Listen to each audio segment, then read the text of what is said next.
Hello everyone, welcome back to Homemade Food Junkie. Today we are making the long-awaited soft sourdough sandwich bread. This is a highly requested video and it's been a long time coming, so let's get right into it. We are going to begin by doing a float test to make sure our starter is nice and active. You want it recently fed. Next, we're going to add 650 grams of warm water to a bowl. Add 300 grams of that freshly fed starter. You should see it just kind of floating on top there. That way you know it's nice and active. Next, we need 40 grams of avocado oil and 50 grams of honey. Next, we are going to whisk all of those ingredients together until they're thoroughly mixed. You will need a high protein bread flour. I'm using this King Arthur that is 12.7%. Add 1,000 grams of that bread flour right into the bowl.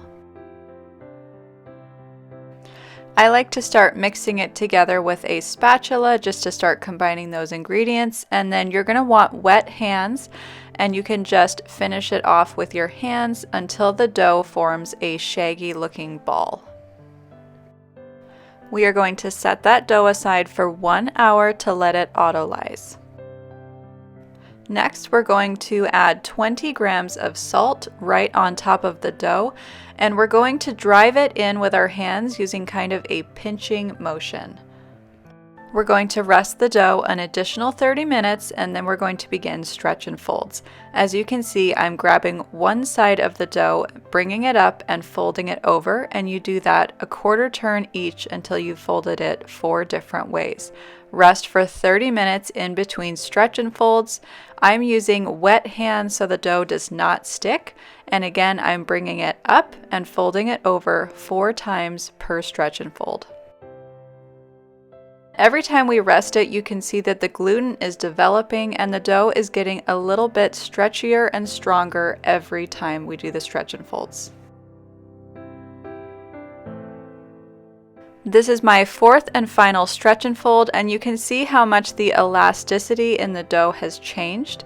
After we're done with that, we're going to rest it for 30 minutes, and then we're going to begin the long cold rise.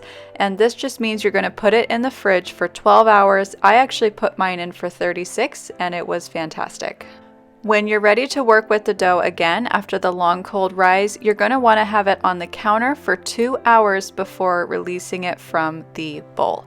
Now we're going to divide this dough into 2 balls that each weigh 1,000 grams. You can measure these dough balls by just getting out your food scale and plopping them right on top. If you need to add any more, you can just tear it off one and add it to the other until they're equal weight. Then we're going to bench rest them another 30 to 45 minutes. Once they're done bench resting, we are going to begin the process of degassing the dough. Right now it has a lot of air bubbles in it, so we're going to use that rolling pin and push it across the surface of the dough until they're all flattened out.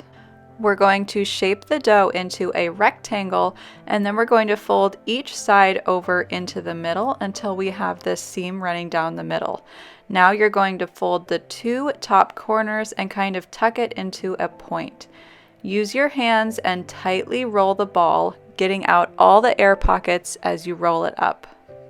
Next, you want to kind of pinch down those sides and flatten the seam, and we're going to put this in an oiled bread pan, and it's going to rest on the counter for 2 to 4 hours.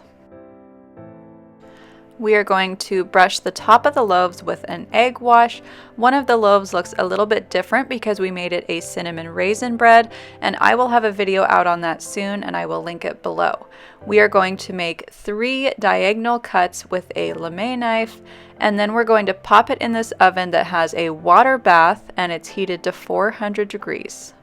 Bake the loaves at 400 degrees Fahrenheit for 15 minutes, and then we're going to lower the temperature to 375 degrees Fahrenheit for an additional 25 to 30 minutes.